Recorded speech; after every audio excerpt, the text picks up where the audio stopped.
আসসালামু আলাইকুম সম্মানিত দর্শক। বর্তমান সরকার ক্ষমতায় আসার পর আহ, যেহেতু এই সরকার একটা ভঙ্গুর পরিস্থিতিতে ক্ষমতায় আসছে বা একটা গণঅভ্যুত্থানের পর ক্ষমতায় আসছে, তখন আইন শৃঙ্খলা বাহিনী বলেন বা সরকারি আমলারা বলেন বা দেশের সার্বিক পরিস্থিতি একটা বিরূপ পরিস্থিতি দিয়ে ক্ষমতায় আসছে। তো সেখান থেকে আপনার এইগুলোকে রিফর্ম করা বা এখানকে মানে ভালো একটা অবস্থায় চলে যাওয়া বা সামনের দিকে এগিয়ে যাওয়ার ক্ষেত্রে যেই যেই পদক্ষেপ নেওয়ার দরকার, এর বেশ কিছু পদক্ষেপ সরকার নিয়েছে। কিছু পদক্ষেপ উপেক্ষা করেছে, আবার কিছু ভুল পদক্ষেপ নিয়েছে। কিন্তু যেটা নেয়নি এবং যে ভুল পদক্ষেপ নিয়েছে এটা নিয়ে আমি আলোচনা করবো না। আমি আলোচনা করতে চাই যে একটা বিষয় হচ্ছে আইন শৃঙ্খলা পরিস্থিতি, অপরাধ প্রবণতা। এই সরকার আসার পর যে একেবারে মোস্ট যে দুইটা জায়গায় আপনার এই যে অপরাধ দুটো বৃদ্ধি পেয়েছে, যে অপরাধ প্রবণতাটা ব্যাপক আকার ধারণ করছে, একটা হচ্ছে শিশু ধর্ষণ। হুম? এটা কিন্তু কমন যে একটা রেপ, সে রেপ না, এটা কিন্তু মানে মানে মানে আন্ডার এজের যে চাইল্ড, 10 বছর 11 বছরের যে বা সর্বশেষ এই গত 11 দিনের ভিতরে চারটা ধর্ষণের ঘটনা ঘটছে, এবং গত 15 দিনের ভিতরে এটা হচ্ছে যে 9টা এই আপনার একই যে ঘটনা ঘটছে। আর একটা হচ্ছে যে প্রত্যেকটা ক্যাম্পাসের ভিতরে ক্যাম্পাস দখল, হল দখল, এটা ছাত্রদের। এই দুইটা জায়গায় আসে, দুইটা জায়গায় আসলে কি এটা সরকারি দল বিভিন্ন সময় বিভিন্ন ন্যারেটিভ তৈরি করে ধামাচাপা দেওয়ার চেষ্টা করতেছে। আর এই যে ন্যারেটিভ তৈরি করে বিভিন্ন সময় এগুলো ধামাচাপা দেওয়ার সিস্টেম, এটা বাংলাদেশের পলিটিক্সে খুব একটা পুরনো জঘন্য সিস্টেম। যেমন আওয়ামী লীগ সরকার দেখেন যে একসময় বাড়ি করলো এই কি জানে এই আপনার রাসেল ভাইপার আসছে, রাসেল ভাইপার আসছে, পুরো দেশ তছনছ হয়ে গেল, কই সে রাসেল ভাইপার নাই তো।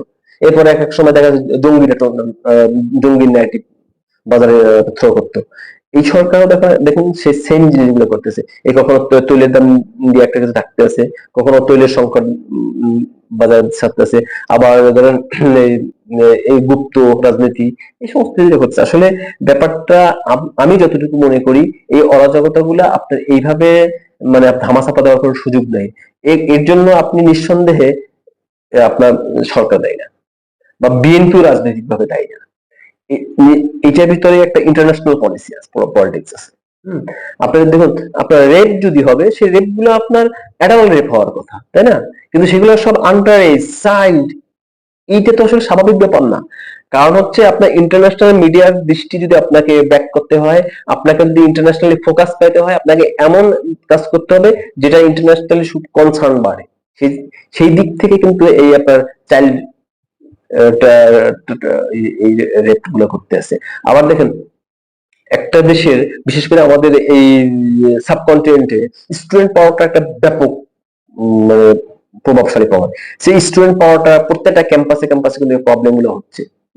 এই প্রবলেম গুলার বিশেষ করে স্টুডেন্ট যে পলিটিক্স যে প্রবলেম, এখানে সরকারের কম বেশি আপনার সংশ্লিষ্টতা আছে। দেখুন, শাহজালাল বিজ্ঞান ও প্রযুক্তি বিশ্ববিদ্যালয়ে আপনার গত বছর জানুয়ারি মাসে নির্বাচন হওয়ার কথা, কেন্দ্রীয় ছাত্র সংসদ। সেটা তখন বিভিন্ন তালবাহানায় ছাত্রদল এবং বিএনপি প্রেসার এটা বন্ধ করলো। অথচ সংসদ নির্বাচন হয়ে গেল, এখন পর্যন্ত তারা নির্বাচন দিচ্ছে না, কারণ তাদের হারার ভয় আছে। হ্যাঁ, এই যে ক্যাম্পাসে ক্যাম্পাসে যে ছাত্রদল অজনপ্রিয় হয়ে উঠছে বা ছাত্রদের জন কল্যাণ বিমুখী যে পদক্ষেপ গুলো নিতেছে, এইটার সুযোগ কিন্তু ছাত্রদল যতটা না ভোগ করে, তার থেকে কিন্তু সরকার বিরোধী একটা অংশ এটা ভোগ করে।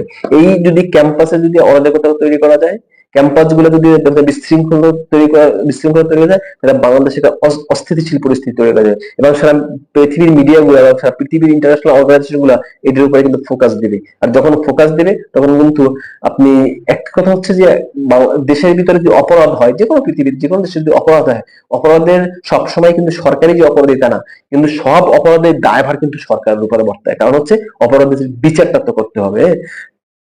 ধরুন, এই কালকে যে মেয়েটা ধর্ষিত হয়েছে আপনার পল্লবীতে, ঢাকায়, এই মেয়েটার সারা দেশের মিডিয়া কিন্তু হইচই হয়ে গেছে, সোশ্যাল মিডিয়া সব গরমে। দেখা যাচ্ছে এটা যখন বিচার হবে 1 বছর 2 বছর বা 5 বছর পর, তখন কিন্তু এত মানুষ জানবে না, তখন কিন্তু মানুষ এটা দিয়ে এত কনসার্ন থাকবে না। হ্যাঁ, তো আপনি বিচার যতই করেন, বিচারের ব্যাপারটা তো মানুষের অতটা ফোকাস থাকে না, কিন্তু ক্রাইমটার কিন্তু মানুষের ফোকাস থাকে। তো এই যে ক্রাইম গুলা, এইগুলি একটা ক্রাইমে কিন্তু আমাদের মানে লোকাল কোনো পলিসি না, এটা কিন্তু ইন্টারন্যাশনালি এটা কোনো কোনো সংগঠন থেকে এটা করা হচ্ছে। আমি নাম বলছি না। এর ভিতরে বাংলাদেশের বেশ কয়েকটা রাজনৈতিক দল এর সাথে জড়িত, এর সাথে আমাদের পার্শ্ববর্তী একটা দেশের গোয়েন্দা সংস্থা জড়িত। এই জায়গাগুলিতে আমার মনে হয় সরকারের এখন লক করা উচিত যে কি হবে কি হবে না।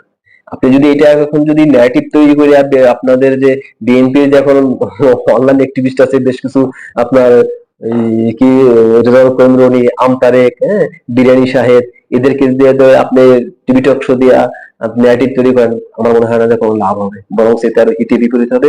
আপনি এই কাহিনীগুলা বাদ দিয়ে গভর্নমেন্টের যে আপনার আমাদের যে বিভিন্ন যে গোয়েন্দা সংস্থাগুলো আছে এদেরকে কাজে লাগানো উচিত, খুব দ্রুত এটার ভিতরে পদক্ষেপ নেওয়া উচিত।